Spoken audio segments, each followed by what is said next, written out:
안녕하세요, 이영재입니다. 일교가 차갑고 날씨가 오락가락해서 주변에 보니까 감기 걸리신 분들이 참 많던데요. 관리 잘 하셔야겠습니다. 오늘도 우영파 든든한 일꾼들과 함께하겠습니다. 안녕하세요. 안녕하세요. 저희가 매주 방송하지만 지난주처럼 그 반응이 궁금한 적이 없었거든요. 저는 솔직히 말씀드리면 상당히 괜찮다. 그리고 앞으로가 좀 더 기대가 된다. 이런 말을 들었습니다. 네. 다들 좀 궁금한데 일단 제일 구자원 씨께 궁금해요. 아마 인사말을 제일 많이 들으셨을 것 같은데 어떠셨어요? 어머니 좋아하시더라고요. 어머니? 제일 좋아하셔서. 그리고 살 좀 빼라. 그런 얘기를 주로 많이 들었습니다. 다음 뵈실 때 우리 고재일님하고 옆에도 앉혀주세요. 반격 들어가셔야 되는 거 아니에요? 아니 뭐 인정합니다. 예. 그래도 다들 잘 봤다고 하시죠? 네, 뭐 나름대로 괜찮았다고 얘기는 들었는데 예. 저는 좀 불만이었습니다. 보니까 좀 어색한 느낌이. 첫 술에 내버릴 수가 있겠습니까? 예. 네. 그러니까 저는 우영팟의 패널들이 모두 다 제주 사랑꾼이라고 생각을 하거든요. 그렇습니다. 그래서 이 자리에서 시청자분들을 대신해서 좀 토론하고 이야기를 나누는 것이 오히려 좀 더 좋은 모습이 아닐까 이런 생각에 저도 계속 기대가 됩니다. 예. 앞으로가 더 기대가 되고요. 네. 오늘 녹화한 날 날씨도 정말 화창하고 맞아요. 오랜만에 너무 먼지도 좋아요. 없어요. 네. 예, 시야도 너무 좋은데 이런 맑은 기운을 확 우리가 받아가지고 오늘 알차게 한번 채워보도록 하겠습니다. 네. 자, 그럼 먼저 지난 한 주간의 소식을 화면으로 정리해봤거든요. 화면부터 함께 보시겠습니다. 곶자왈 공유화 재단이 곶자왈 소구베이신 사업장들을 쫓쫓이 조사했수다. 이디 저디 해가라 불멍 들어안장이신 127개의 사업장들이 곶자왈 면적의 30%를 초지한된 말씀. 제주의 허파랭 곶는 제주의 숲 곶자왈을 요영 놔둬도 될 건가양? 제주도가 올리부터 5년 동안 허여사될 관광 진흥 계획을 발표했수다. 경언디 9년 전이 의시되게 물었던 트램을 도시 허캔허멍 사업 내용에 조가졌던 말씀. 제주에 똑기 맞는 친환경 교통수단 개매양 트램밖에 어신 건가양? 2010년에 문덕겁은 신흥bun교를 도시 살리젠 하는 목소리들이 나왔수다. 주민들이 모녀 나상 혹교문을 열어사 헌댄허멍 복부모 의견들을 들어보캔 햄신디양. 모을 주민들이 못아들엉 세운 조가도 중헌 혹교가 도시 문을 열길 응원하구다. 자, 그동안 곶자왈 훼손에 대한 내용은 각종 개발 사업 때문에 자주 접했던 뉴스거든요. 그런데 이번에 비교적 자세한 실태조사 결과가 발표가 됐습니다. 고지일 씨가 내용을 좀 소개를 해주신다면. 예, 곶자왈 공유화 재단이 지난해 4월부터 11월까지 이제 곶자왈 지역 내 어떤 사업장에 대한 실태 조사를 벌였다고 하거든요. 그래서 보니까 안덕 곶자왈, 저지 청수 곶자왈, 애월 수산 상도 곶자왈 그리고 교래 서늘 지역에 걸쳐서 모두 127개 사업장이 지금 존재하고 있다라는 그런 결과가 나왔습니다. 자, 그런데 전체적으로 이제 그 곶자왈 면적이 한 100제곱킬로미터 정도 되는데 이 가운데 약 30%인 29.4 제곱킬로미터 정도가 이제 이렇게 사업장으로 사용되고 있다. 그래서 이에 대한 대책과 이제 장기적인 어떤 그 계획 마련이 좀 시급하다. 이런 의견이 나왔습니다. 예. 자, 이번 발표 보고 상당히 놀라신 분들 많으실 거예요. 네. 가장 많이 집중돼 있는 곳이 교래 서늘 곶자왈이거든요.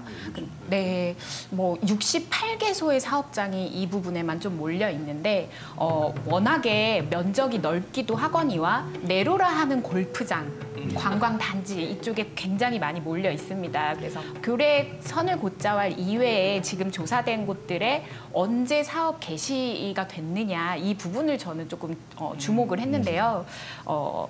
곶자왈 개발사가 곧 제주 현대 개발사가 아닌가라는 생각이 들 정도였어요. 제가 이걸 좀 정리해서 말씀드려 볼게요. 80년대 이전에 허가받은 곳이 한 곳, 그리고 80년대 그리고 1990년까지 12곳이 사업이 개시가 됐고 그 다음 10년은 15곳이었습니다. 그리고 2001년부터 2010년까지 무려 41곳, 그러니까 41곳이 이때 집중돼서 사업이 개시가 된 거예요. 사실 이때 우리 다 아시다시피 국제자유도시 특별법이 적용이 돼서 수많은 인허가가 이루어졌던 시기이고 또 제주의 관광객이 좀 폭증했었던, 그래서 관광객을 유치하기 위한 관광 단지들 굉장히 많은 허가가 이루어졌지 않습니까? 또 2011년부터 현재까지는 28곳 곳이 지금 사업이 개시가 된 이런 상황이에요. 이렇게 좀 많이 집중되어 있는 곳들이 지금도 좀 난개발에 시달리고 있다 이렇게 볼 수가 있는 거죠. 예. 그러니까 곶자왈 역사를 보면 제주 역사를 그렇죠. 정말 알 수가 있을 것 같습니다. 네. 앞서 교례선을 얘기가 나왔는데 하필이면 왜 이곳에 이렇게 집중이 될까요? 그러니까 교례 선을지가 보니까 그래도 비교적 넓은 지역에 분포돼 있고 그리고 이제 그 서쪽 지역보다는 동쪽 지역의 그런 공간들 관광시설이라든가 채석장이라든가 이런 것들이 예전부터 많이 이용을 돼 왔던 것 같아요. 그래서 아마 그 지역에 좀 더 많이 분포돼 있지 않을까 그렇게 생각이 들더라고요. 그 사업장 유형 제가 좀 살펴보니까요. 박물관, 승마장 등 관광지가 20곳, 골프장, 대규모 숙박시설, 이런 관광 리조트가 7개소고요. 그리고 공장 용지가 16개소나 됩니다. 또 토석 채취용 채석장이 6개소인데요. 이 사업장들의 지하수 허가량 월 평균 24만 2천 톤이라고 해요. 결국에는 곶자왈이 제주도의 허파이고 이것이 지하수하고 바로 직결이 되는 건데 중요한 것은 이 사업장 운영을 하면서 지하수의 오염이 어떻게 되는지가 모를 일이고 그리고 또 그런 것들에 대해서 앞으로 이제 뭐 계속 점검을 해 나간다고 하니 반가운 소식이긴 합니다만은 원래 곶자왈 보전 및 관리 조례가 있잖아요. 네, 이 조례 좀 더 강화해야 된다. 이 시점에서 강화를 해야 되고 아까 사업 승인들 앞으로 줄이어 좀 이렇게 예견이 되잖아요. 이런 부분들 이제 이런 실태조사가 나온 만큼 호락호락 넘어가서는 안 될 아주 중요한 사안이라고 생각을 했습니다. 곶자왈 같은 경우에 우리가 그 과거에 보면 우리가 개발 시대를 살았잖아요. 그때 시대 정신에 의하면 곶자왈은 정말 그렇게 지금처럼 보존해야 되는 그런 공감대가 많이 형성되지 않은 시기였을 것 같아요. 그래서 더 많이 곶자왈임에도 불구하고 개발이 좀 이루어진 것 같은데 최근에 그 곶자왈 그 선을 관련해 가지고 그 건축 심의 반려 처분에 대한 그런 소송이 한 번 있었습니다. 그 건축 신고를 반려했는데 왜 건축이 안 된다. 그때 나름의 기준을 적용한 게 있어요. 그러니까 그게 주변의 경관과 통일적으로 이게 유지돼야 되는 걸 조건으로 해서 그러니까 예컨대 뭐 바다나 이런 데 덩그러니 건물 하나 있으면 주변 경우가 조화를 이룰 수 없듯이 그냥 곶자왈도 그런 게 좀 고려돼 가지고 지금은 건축 관련해서는 좀 규제가 되는 방향으로 가고 있는 것 같긴 해요. 저는 좀 우리가 제주 사회에서 이제 개발사도 좀 끝내고 그리고 새로운 개념을 우리의 환경에 좀 적용을 했으면 좋겠어요. 곶자왈 아시다시피 지하수를 이렇게 머금고 있는 곳이죠. 그리고 숲도 함께 머금고 숨 쉬고 있는 곳이잖아요. 네, 거기에 사람과 동물도 함께 품을 수 있는 곳이란 말입니다. 그래서 제주에서의 이런 주요 곶자왈들 그리고 한라산 쪽을 저는 주요한 생태축이다. 우리가 건설이나 이런 부분들을 좀 하지 말아야 할 중요한 생태축이다라는 그런 개념들을 이제 일상 속에서도 좀 많이 적용을 해서 그런 좀 인식 속에서 좀 살아갔으면 그리고 그런 것들을 좀 정책화해 나갔으면 하는 바람입니다. 지금 곶자왈 자체에 대한 건축이라든가 이런 제한하는 거는 이제 법률에는 곶자왈이라는 이유만으로 건축행위를 불허한다 이런 건 아직 법률에는 없는 거죠. 조례를 하고 있는데 그걸 이제 법률안으로 만들겠다 이런 걸 지금 추진하고 있는 것으로 알고 있습니다. 그렇군요. 이제는 늦출 때가 아닌 것 같아요. 맞습니다. 곶자왈 보전이 우리의 의무라고 생각이 됩니다. 자, 다음 소식입니다. 올해부터 2023년까지 5년 동안 추진하게 될 제3차 제주도 관광진흥계획이 발표가 됐습니다. 그런데 그 세부 계획 중에 트램을 도입하자는 내용이 담겨 있어서 눈길을 끌고 있거든요. JLC 보고서 내용을 좀 들여다볼까요? 관광진흥 계획인데 예. 가장 눈에 끄는 게 역시 트램 도입과 관련된 내용이 있어가지고, 그러니까 원래 길에다가, 그러니까 자동차 길에다가 그 레일만, 그러니까 저 레일만 이렇게 싹 깔면은 자동차도 다닐 수 있고 트램도 다닐 수 있는 이런 식으로 이제 유럽에서 많이 사용들을 하고 있거든요. 그래서 뭐 영화들 보면 알겠습니다만 뭐 무슨 트랩이 분수해서 물이 쫙 저 뿜어져 나오면서 이 배경으로 트램이 지나가면서 이 뭔가 이 영화 같은 장면들, 요런 거를 하겠다는 건데 관광진흥 계획을 이제 살펴보니까 이제 그 트램의 도입 목적이 그 관광의 목적과 더불어서 원도심 활성화 이렇게 두 개를 잡고 있더라고요. 그래서 보니까 그 일단 노선 자체를 어떤 식으로 지금 구상을 하고 있느냐 하면 제주도를 완전히 일주하는 일주형 트램과 그리고 그 공항과 제2공항 등 이제 주요 그 교통 거점들을 연결하는 이렇게 트램을 지금 계획을 하고 있는데 그 제주 일주하는 경우에는 시속 60km 미만의 예. 어떤 저속 트램, 그리고 이제 공항을 연결하는 경우에는 이건 지하철보다 더 빠른 것 같은데 시속 100km의 이제 고속형 트램을 이렇게. 100km가 트램. 그렇죠. 이건 거의 그 네. KTX 아닌가요?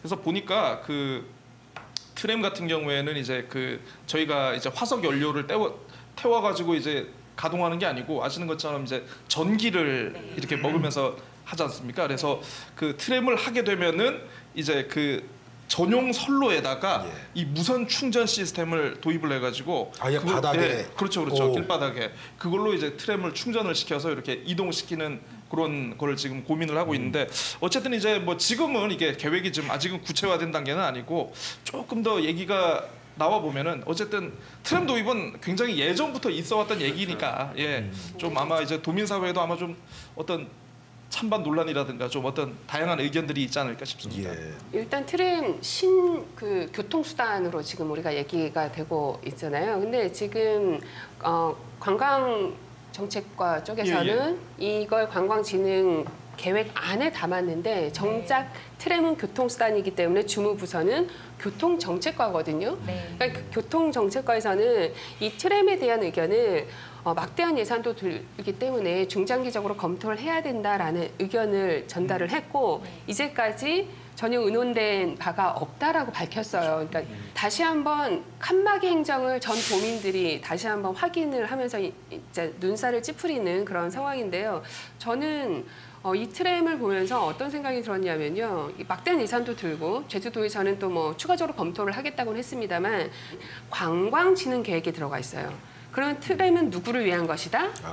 관광객을 위한 것이잖아요. 지금 도민의 혈세들이 정말 또 수백억이 쏟아 부어져야 되는 이런 교통수단에 대해서 지금 제주도가 처한 환경은 무분별한 개발, 그리고 양적인 관광이 아니라 질적인 관광을 이야기하고 있지 않습니까? 그래서 지금 상황에서 이 내용이 그 안에 담아졌다라는 부분은 지금 제주도가 전체적인 제주도가 앓고 있는 몸살 이런 것들에 대해서 전혀 깊이 고민하고 있지 않나 이런 생각이 들었습니다. 예. 저는 저기 은영 씨하고 그 박주희 씨하고 조금 결이 다른 네. 건데요. 예전에 그러니까 교통정책이라는 게 굉장히 어렵잖아요. 그때 생각했던 게 그때 뭐 깊게 생각을 안 했지만 제주도에 그 트램이라는 교통수단이 있었으면 참 좋겠다. 우리가 유럽을 연상하면 관광도시 안에 좀 맑은 느낌의 그런 게 유유히 흘러간다. 약간 그런 느낌이 있어서 저게 좋은 교통수단이다라고 생각하고 저도 그 부분은 동의해요. 예, 그렇던 네. 차에 지금 앞으로 좀 논의할 게 굉장히 많을 것 같아요. 네. 사실 아까 우리 고재일 씨가 얘기한 것처럼 좀 중장기적으로 좀 논의를 많이 해야 될 문제고 지금 전국적으로 보니까 수원시 같은 경우에도 수원시가 좀 빠른 것 같아요. 네. 거기는 2022년에 완공을 목표로 해서 한 6.4km 정도. 그러니까 일부 구간은 트램만 운행하게 되고 일부 구간은 일반 버스나 승용차랑 같이 운행하는 그러니까 약간 다양한 방식으로 트램을 고민할 수 있어서 그러니까 우리 제주도 특성에 맞게 어떤 경우에는 트램만 운행할 수도 있는 구간이 생길 수도 있고 어떤 경우는 대중교통 체제하고 같이 움직일 수 있는 이런 체제가 교통수단이 들어온다면 어쨌든 현대 이제 트렌드에 맞게 친환경적인 수단이라서 저는 좀 기대하는 바가 좀 있는 편이에요. 네. 그리고 트램 3법이라고 하잖아요. 도시철도법이 있고 철도안전법이 있고 최종적으로는 도로교통법이 개정이 되면서 이게 탄력을 받을 수 있게 그러니까 도로에서 트램이라는 새로운 교통수단에 대해서 그걸 이제 법안이 되었기 때문에 이제 추진이 좀 탄력을 좀 받은 것이 아닌가 이런 생각이 들더라고요. 좀 환경이 바뀐 거는 같아요. 네. 예. 일단 만약에 뭐 여러 여건이 된다고 하면 그 정말 해외 유명 관광지에도 그런 트램 자체가 왜 명물인 도시들이 그렇죠. 많잖아요. 네. 그렇게 따지면 뭐 여건이 된다면은 트램 자체는 반대할 이유는 크게 없을 것도 같기도 한데. 지금 제주도에 자전거 환상길 한 5년 전쯤에 전 도를 아울러서 사실 지금 발표된 트램의 기초 모형 한 바퀴 돈다라고 하는 것과 동일하게 한 바퀴 돌렸는데 어떻습니까? 읍면 지역에서 거기서 그 고추 말리시고 깨 펴놓고 말리고 그럴 수밖에 이용자가 없는 정서가 없고 된 네 거죠. 예. 이렇게 좀 실제 도민들이 이용하지 않는 교통 길이 된 거죠. 저는 이게 관광객을 위한 시선으로 접근했을 때 그런 폐해는 자연스럽게 나올 수밖에 없다. 이번 안도 똑같다라는 생각이 좀 들고 그리고 뭐 막대한 예산이나 어떤 환경적인 부분은 두 번째로 치고 저는 이걸 좀 주목을 했어요. 사실상 제2공항과 굉장히 많은 연계의 지점들이 있지 않습니까? 뭐 비자림로부터 금백조로 그러니까 수많은 연계도로 계획들도 이미 국비를 받았다라고 해서 작년에 발표가 된 상황입니다. 근데 저는 절차상 이것이 정말 맞는가를 짚고 싶어요. 이것은 사실상 제주도정에서 제2공항 관련 사업들을 밀어붙이겠다라고 하는 불통의 결과로 저는 보여지거든요. 그래서 이 부분은 그게 트램이든 어떤 사업이든 간에 전 이게 부적절한 절차를 통해 발표된 계획이다 이렇게 좀 보고 있습니다. 더 화제가 되는 게 과거에 나온 적이 있다가 무산됐는데 또 나왔다는 사실 아니겠습니까? 지금 은영 씨가 이 답변을 한 것 같은데 9년 만에 다시 등장한 배경이 뭘까 갑자기 이걸 두고 말들이 참 많아요. 저는 이제 일본 같은 경우에 일본의 도야마시라는 지방 중소도시가 있는데요. 막 규모는 아마 제주도하고는 좀 전체하고 좀 아마 비슷할 겁니다. 여기도 이제 인구가 계속 빠져나가고 특히 이제 구도심이 굉장히 많이 죽었는데 도야마시 같은 경우에 이 트램을 놔가지고 도시를 다시 살린 아주 대표적인 곳이라고 하더라고요. 그래서 이 도야마 전체적으로 이제 원도심과 이제 도심을 관통하는 이제 루프형의 그 트램 선로를 깔고 주요 거점마다 다시 이제 환승이나 이제 버스를 이용할 수 있는 대체 수단을 넣어가지고 그런 식으로 많이 했다고 하는데 실제로 이제 그 트램을 가지고 이렇게 하면서 이제 우리 지금 제주도 같은 경우에도 나이 드신 분들 이제 그 대중교통 이제 무료로 사용을 하시지 않습니까? 실제로 일본 도야마시 같은 경우에는 그 트램을 이용을 해가지고 일본 지역에서 집에만 머무르시는 노인분들이 직접 밖에 나와가지고 경제 활동도 하시고 이렇게 생활을 하실 수 있게끔 이렇게 인프라를 깔아 놓으셨더라고요. 그래서 그 이후에 굉장히 어떤 사회적으로 지출되는 의료보건 비용이라든가 이런 것들을 많이 줄일 수 있다고 하는데 지금의 대중교통 체계를 보면은 이게 30년 만에 개편했다고 그렇게 크게 떠들 만한 사항인가? 라고 제가 느낄 정도로 예전 시스템하고 크게 변한 건 없는 것 같거든요. 제가 봤을 때는. 크게 안 변해. 예, 차라리 그러면은 어떤 이게 도 일주를 하는 트램이든 아니면 공항과 이제 주요 거점을 연결하는 트램이든 이거는 별개로 하더라도 트램을 중심으로 다시 한번 제주의 대중교통을 완전 새롭게 쓸 수 있는 그런 계기도 될 수 있지 않을까라는 기대도 좀 가져봅니다. 어쨌든 트램 관련해 가지고는 여러 가지 의견들이 있었고요. 워낙 이게 또 신중히 접근해야 될 문제고 한 번 이게 결정되면 엄청난 비용을 또 들여야 하는 문제니까 정말 신중히 접근해야 할 필요가 있는 것 같습니다. 자, 다음 소식 역시 공교롭게도 과거 9년 전으로 돌아가는 그런 얘기입니다. 학생 수가 감소해서 2010년에 폐교를 했어요. 네. 그런데 마을 차원에서 학교를 다시 살려보자는 곳이 있습니다. 바로 신흥분교 얘기인데요. 먼저 박주희 씨, 학교가 문을 닫아야만 했던 그때 상황으로 좀 돌아가 볼까요? 네. 그러니까 이 소식을 들으면서 좀 가슴이 아프면서도 훈훈한 소식이다 모처럼 이런 생각도 좀 했는데요. 그러니까 거슬러 올라가서요. 1964년도에 이 신흥리에는 학교가 없었어요. 그래서 신흥리 출신 제1동포들께서 우리 학교 하나 만들어야 되지 않겠느냐 해서 십시일반 모여서 그때 당시에 굉장히 큰 금액인 740만 원을 모아서 1965년도에 신흥국민학교가 역사적으로 설립이 됩니다. 근데 점차 학생 수는 계속 줄어들 수밖에 없었고 그래서 83년도에 다시 분교로 돼요. 근데 또 점차 줄어들어서 2010년도에 단 6명의 졸업생만을 배출을 하고 폐교를 하게 되었어요. 그러니까 지금 이렇게만 들어도 다른 국민학교 같은 경우에 그 당시에 그냥 지어질 수밖에 없었지만 여기는 그만큼 어떤 신흥리 출신 주민분들의 고향 사랑이 굉장히 어려 있는 거예요. 그래서 지금 상황은 이 분교를 다시 살리자라는 건 그 역사적으로 그 과정을 쭉 아셨던 마을의 어르신들 그리고 졸업생들이 다시 한번 꼭 만들어야겠다라고 이렇게 움직이고 있는 건데요.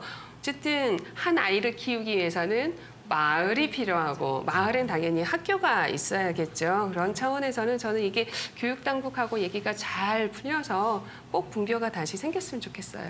그 제가 이제 그 오늘 이제 녹화일 기준으로 제가 어제 이제 교육청에 좀 문의를 해봤어요. 이게 지금 학교를 어떻게 다시 이게 세운다는 게 이게 가능한가라고 좀 문의를 해봤는데 그 일단 지금 신흥분교 자체는 이미 폐교 처리가 된 상태라고 합니다. 그래서 다시 학교를 하기 위해서는 이거는 학교 신설의 문제가 처음부터 되더라고요. 다시 예, 돌아가서. 학교 신설의 문제가 돼가지고 그 뭐 예를 들어서 임시 휴교를 하는 경우로 하면 그냥 다시 교사를 배치를 하고 이제 학교 시설을 가동하고 그렇게 신입생을 받으면 되는데.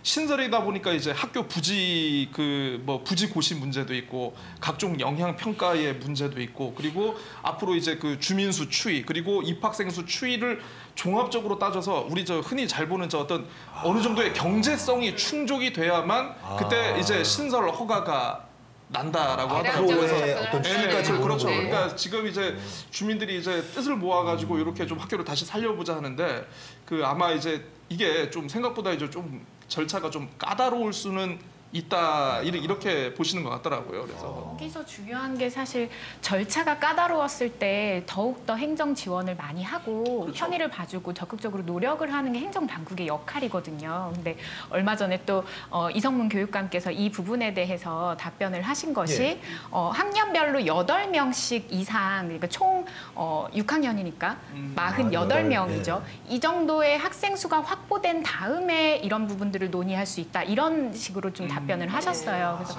그런 태도가 조금 아쉽긴 하더라고요. 특별자치 교육이잖아요. 네. 우리가 유일하게 전국에서 교육위원이 있잖아요. 그러니까 아까 교육당국에서는 그런 절차들은 그냥 뭐 매뉴얼에 나와 있는 것일 거고 지금 주민들이 이렇게 적극적으로 이 고향 살리기거든요. 학교 살리기는 곧 우리 마을을 살리는 것이고 우리 공동체를 다시 회복하겠다라는 것이기 때문에 저는 이런 경우에는 특별자치 교육에 정말 위상에 맞게 정말 특별하게 좀 접근을 하고 적극적으로 좀 살펴봤으면 하는 바람입니다. 특별하게 규제 완화를 해야 될 지점 아닌가요? 그럼요. 절차를 네. 대폭 좀 간소화하고. 네. 근데 또 전국적으로 보니까 작은 학교 교육연대 뭐 이런 것도 좀 보이던데요. 이제 전국에 한 20개 학교가 가입돼서 활동하고 있는 것 같더라고요. 아주 활발한 일은 잘 모르겠는데 나름대로 워크숍을 해가지고 워크숍도 하면서 그런 이제 발전 방향에 대해서 서로 모색도 하고 하는데 제주에서는 아마 가입된 학교는 아직 없는 것 같긴 하더라고요. 그런 부분에 대해서도 적극적으로 뭐 교육청 차원에서 홍보도 하고 하면 좀 좋은 방향으로 가지 않을까 싶더라고요. 예, 벤치마킹 할 필요가 있을 것 같아요. 그렇죠. 예. 네, 시민이 주민들 힘 많이 내시고요. 네. 예, 저희도 응원해드리겠습니다.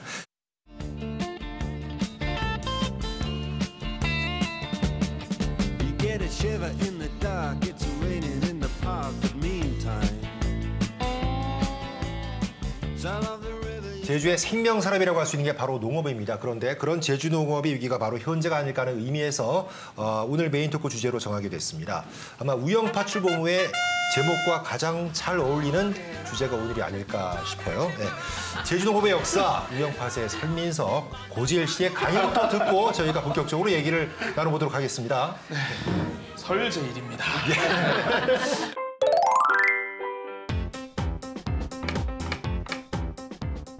자, 그 조선을 발칵 뒤집어 놓은 제주의 농산물이 있습니다. 그 고려 말 조선 초기를 거치면서 조선의 개국공신 중에 아주 유명한 분이 있어요.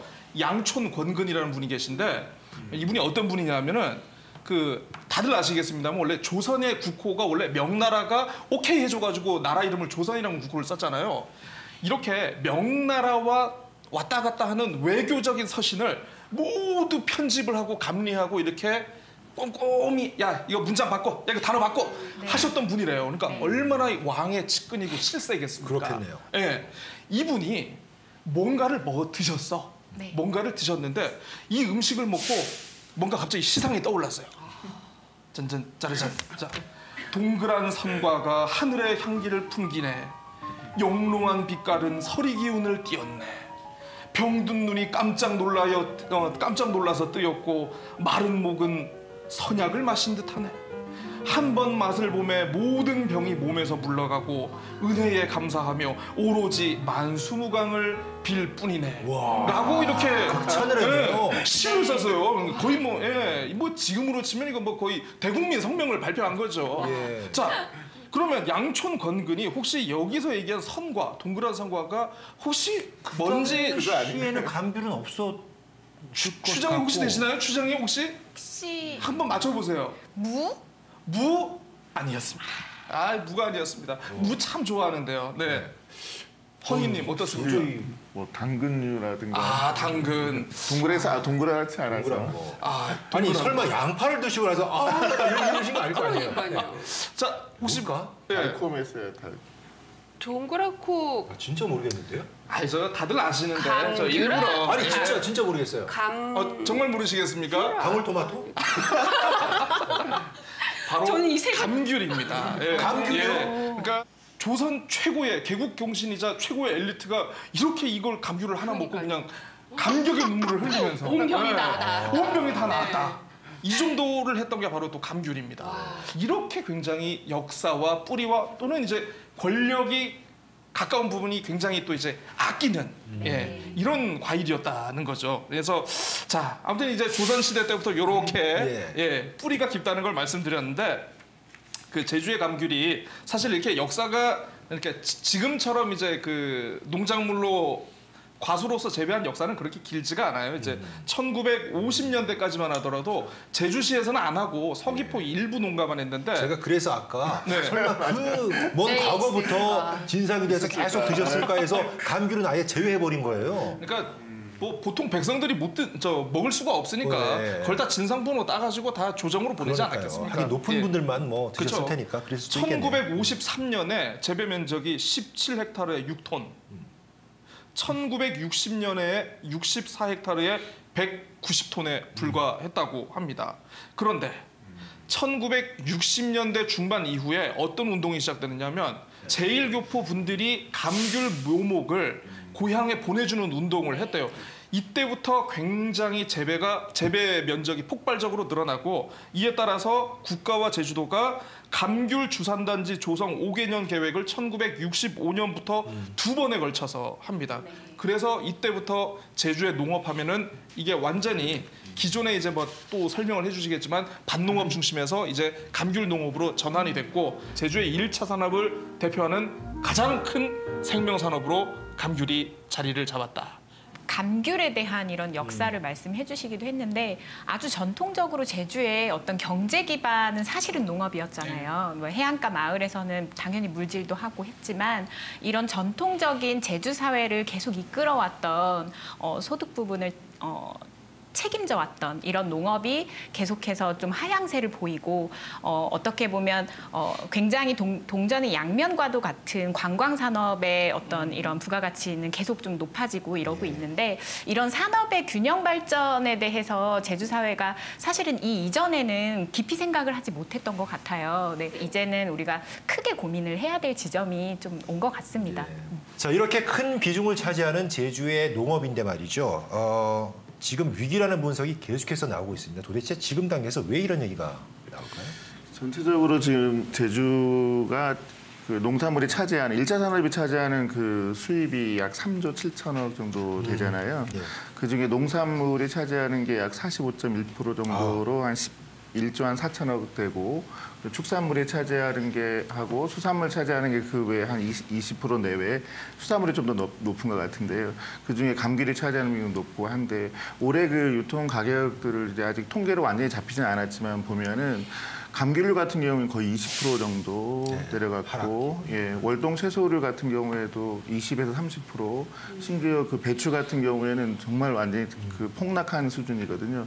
자, 위기에 빠진 제주 농업 여러 이유가 있겠습니다만 무엇보다 현장에서 어떤 얘기가 나오는지가 가장 중요하지 않을까 싶거든요. 저희 제작진이 직접 농민들을 만나서 이야기를 듣고 왔습니다. 화면 보시고 나서 이야기를 이어가 보도록 하겠습니다.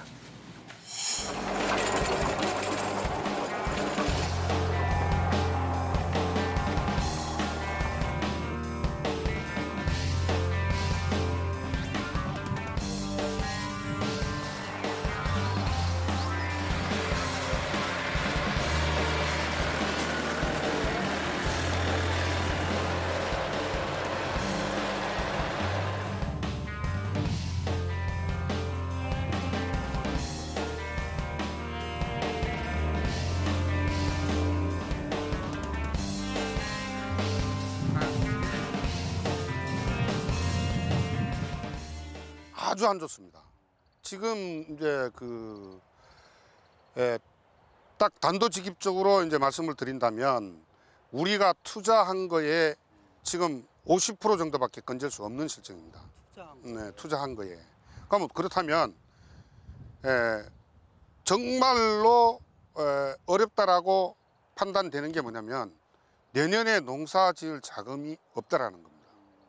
어쨌든 지금 도에서는 굉장히 이제 우리하고 같이 열심히 했는데 이제는 정부에서 뭔가 해줄 때라고 저는 생각을 합니다. 왜냐하면 우리가 섬이지 않습니까?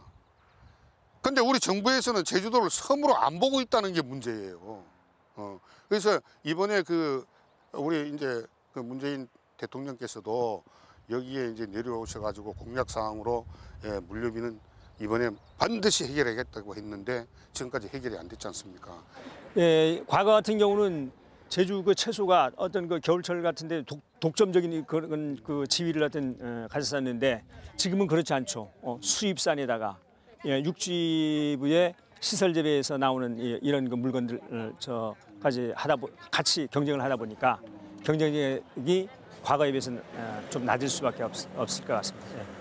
어떤 재배 면적이라든가 재배 지역, 그다음 시장 변화, 소비자들이 어떤 기호 이런 거 등등을 감안해가지고 어떤 도에서도 좀 장기적으로 어떤 중장기적인 어떤 대책이 나와야지 해마다 매해마다 반복되는 똑같은 그런 방법 가져서는 문제 해결이 좀 어려울 거라고 생각이 듭니다. 모든 정책 입안하게 되면은 현장에 와서 농민단체랑 현실을 같이 이론하고 좀 이론해서 그런 정책을 발표해야 되는데 먼저 정책을 발표해 놓고 따라오는 식으로 지금 정책이 나오고 있잖아요. 그래서 그게 잘못됐다는 거죠. 뭔가 하려면 사전에 와서 이런 정책을 하는데 반응이 어떠냐 좀 설문조사도 해보고 컨설팅도 해보고 가서 정책을 발표되는데 먼저 덜그랑이 외국의 선례, 또 어떤 육지부에 성공되는 사례 이것만 가지고 발표해놓고 거기에 따라오라 이런 식이잖아요 지금.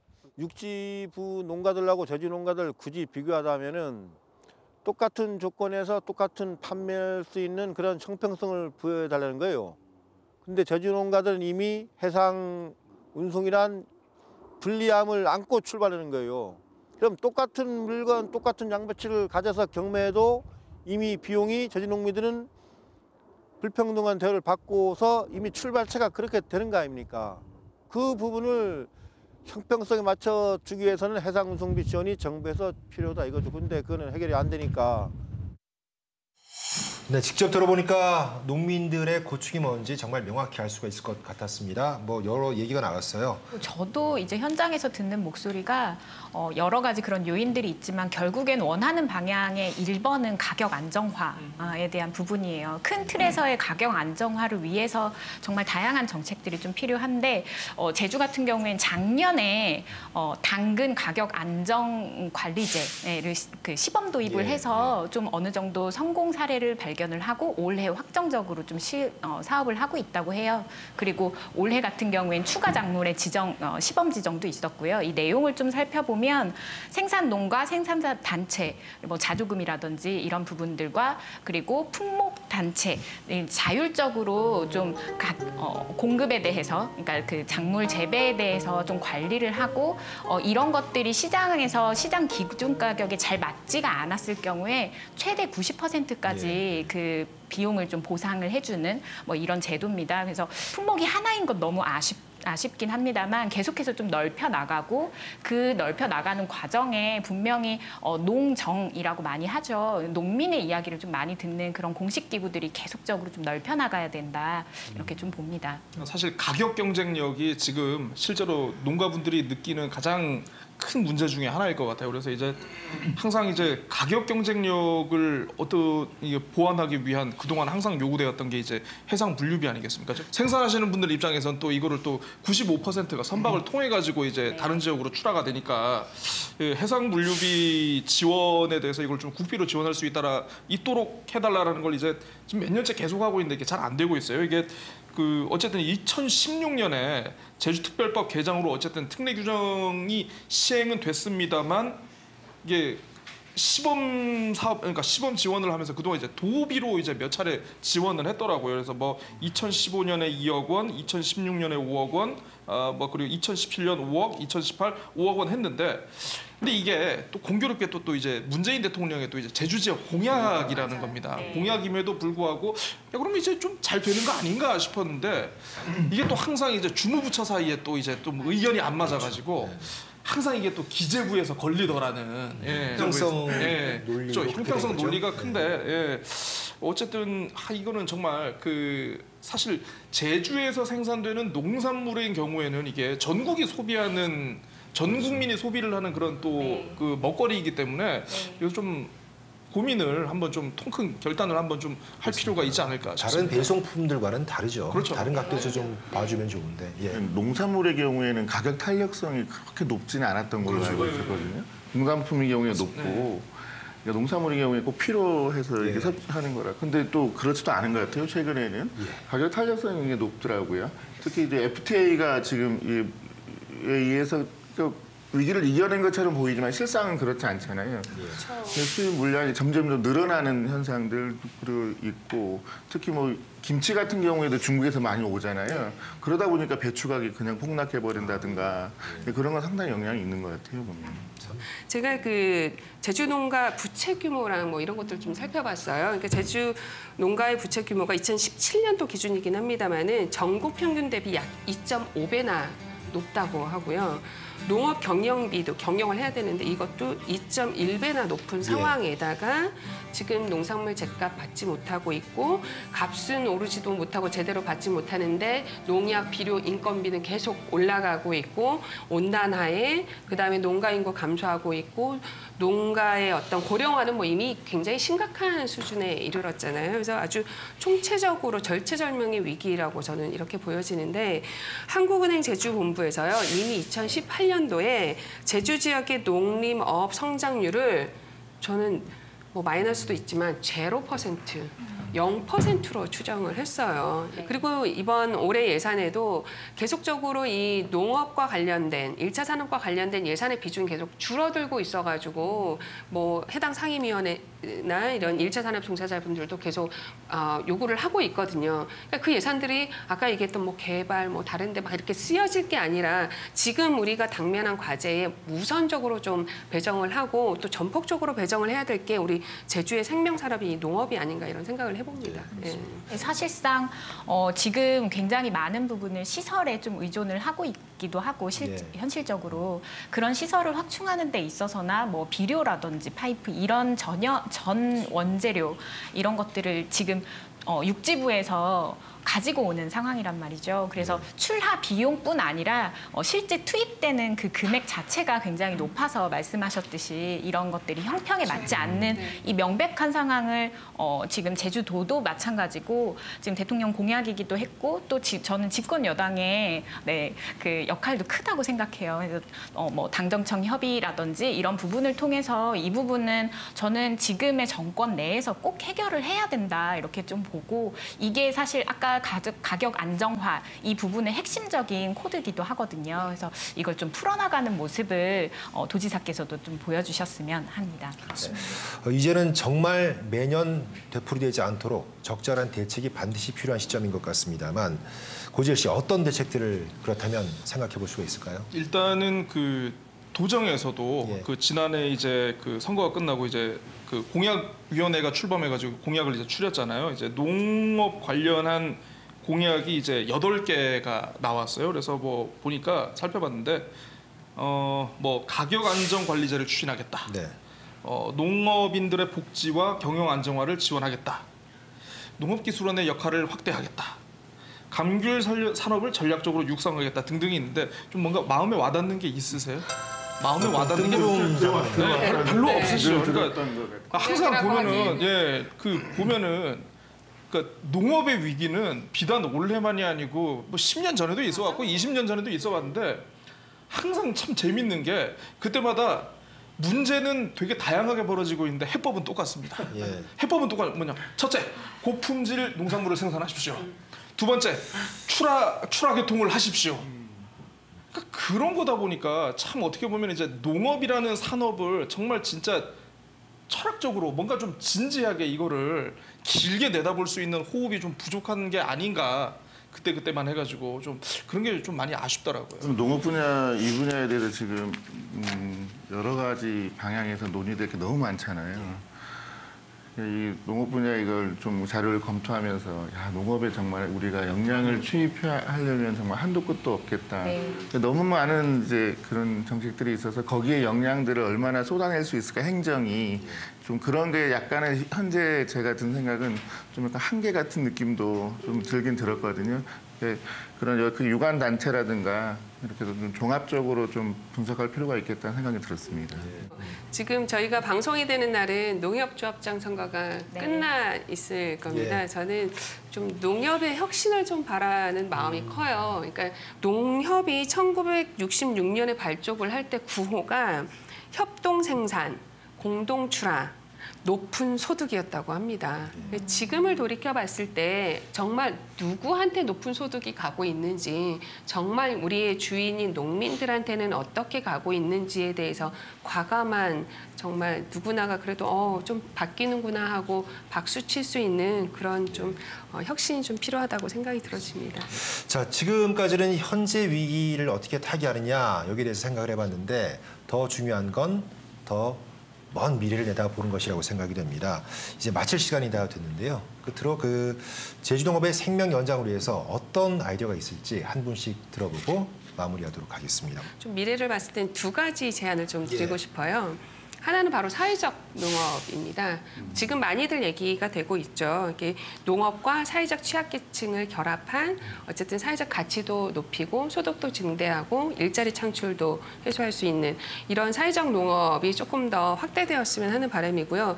두 번째는 이 지금의 1차 산업의 문제하고 조금 약간 살짝 떨어져 있다고도 볼 수 있지만 도시농업 이야기예요. 그러니까 도시 공동체 많이 무너지고 우리 제주도도 남일이 아니지 않습니까? 그래서 공동체 회복과 그리고 또 여러 가지 도시 환경을 개선하기 위해서라도 저는 도시농업이 좀 추진이 돼야 된다고 생각이 들어지는데 제주도도 굉장히 도시화가 작게 되고 있지 않습니까? 그래서 그런 부분들 어찌 보면은 녹색 공간 많이 사라진다고 하는데 이런 것들을 좀 살리는 방법으로도 도시농업도 한번 고민을 지금부터 시작하지 않으면 안 된다라고 생각이 들어지고요. 조례는 당연하고 정책 예산 투입도 올해부터 조금씩 좀 시범적으로 하면 어떨까 이런 제안을 좀 드려봅니다. 한 걸음 네. 그렇습니다. 예. 농업 정책 관련해서 이 짧은 시간 안에 정말 너무 많은 내용들을 다뤄야 되는 그런 상황이었거든요. 그런 시간이었는데 오늘 나와 있는 내용 중에 좀 유의미한 얘기들 많이 들었고 그런 것들이 정책에 반영될 수 되면 좋겠다는 생각은 했어요. 근데 또 한편으로 좀 걱정스러운 거는 이 전체 농업을 전체로 다 성장시킬 수 있을까요? 그런 생각은 들거든요. 우리가 제주도 하면은 차지하는 게 농업 분야도 있고 관광 분야도 있고 여러 가지 분야가 있는데 농업의 행정력을 할 수 있는 그런 한계도 있을 수 있는 것 같고 어쩌면 좀 작물도 그렇고 좀 선택과 집중이 필요해서 경쟁력 있는 농산물에 좀 선택하고 집중을 해야 되는 그런 단계로 가야 되는 건 아닐까. 그리고 4차 혁명 관련해서 좀 그런 기술의 접목이라든가 이런 부분에 대해서도 좀 전향적으로 좀 받아들여서 좀 진행해야 되지 않을까 이런 생각을 좀 해봤습니다. 알겠습니다. 저는 제주 사회에서 생명 농업이 갖는 사회적 의미가 분명히 있다고 생각을 해요. 땅을 지키는 일이기도 하고 식량 주권에 대한 이야기이기도 합니다.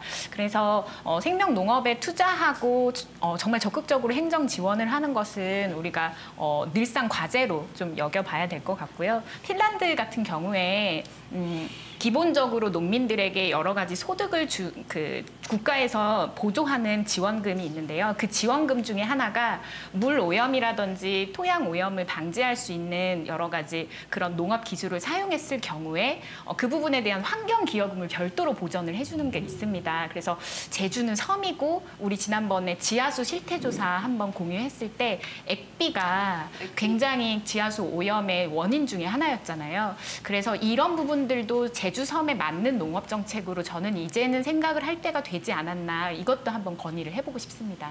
예. 저는 그 생각이 또 들어요. 어차피 지금 이제 해상 운송비 얘기를 우리가 많이 하는데 그러면 해상 운송비만 해결이 되면은 과연 대도시에 있는 소비자들이 제주산 농산물을 찾을까라고 스스로 질문을 던져본다면 확신이 서진 않습니다. 사실 예. 가격 경쟁력에 그러니까 단지 그 해상 운송비 정도의 가격 경쟁력 때문에 제주의 농업이 위기를 맞았다는 거에 대해서는 뭐 아마 다양한 이견이 있을 것 같습니다. 그래서 사실 도민인 저로서도 사실 이제 뭐 마트라든가 시장 가가지고 좀 더 싸고 좀 더 괜찮아 보이고 뭐 그냥 죽지 않을 정도의 수입산만 보이면 그걸 사는 경우가 많이들 계시잖아요. 그래서 과연 제주산 농산물의 경쟁력이 어디서 비롯돼야 되는지 우리가 다시 한번 좀 고민을 해봐야 되지 않을까 싶기도 하고요. 어차피 그 도구와 형태를 달리할 뿐 우리가 인간 스스로가 광합성을 할 수 있지 않는 이상 우리는 농사를 해야 되지 않겠습니까? 네. 아까도 이제 소규모 농가 얘기를 많이 하셨는데 어떻게 보면은 이제 그 농가의 규모화나 농가의 어떤 이 기업화가 지금의 어떤 그 농가 부채 문제라든가 어떤 가격 결정의 문제라든가 이런 거를 초래한 가장 핵심적인 이유일 수도 있겠다라는 그런 생각도 그 지적 많이 하죠. 들더라고요. 그래서 이 농업이 갖고 있는 문제를 조금 더 이제 우리가 인류 근본적으로 생각을 해서 또 거창하게 인류까지 나갑니다. 또 좀 약간 그 아까 얘기하신 소농, 개인농, 도시농업 중심으로 좀 이렇게 분산을 하면은 제주 농업에 좀 길이 보이지 않을까? 어쨌든 도정에서 앞으로 100년을 고민하는 좀 그런 자세가 필요하지 않을까 싶습니다. 아무리 그런데 시대가 바뀐다고 해도요. 제주에 대한 기억은 감귤 하나만큼 강렬한 게 있지 않을까 저는 생각이 들거든요. 그만큼 제주의 모든 원천은 바로 농업에 있지 않나 생각이 됩니다. 자, 우영파 오늘 여기서 줄이고요. 다음 시간에 더 알찬 수확물 가지고 돌아오겠습니다. 감사합니다. 안녕히 계십시오.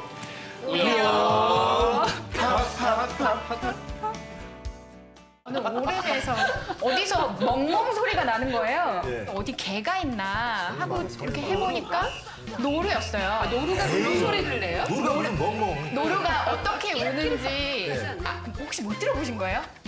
역시 네. 노루는 울지 않고 짖어요. 그래서 웡웡 하면서 짖어요. 아니 뭐 음성 없습니까 어디? 노루는 울지 않고 짖어요. 그래서 웡웡 하면서 짖어요. 자, 노루가 어떻게 온다고요? 다시 한번 해주세요. 다시 한번 해주세요.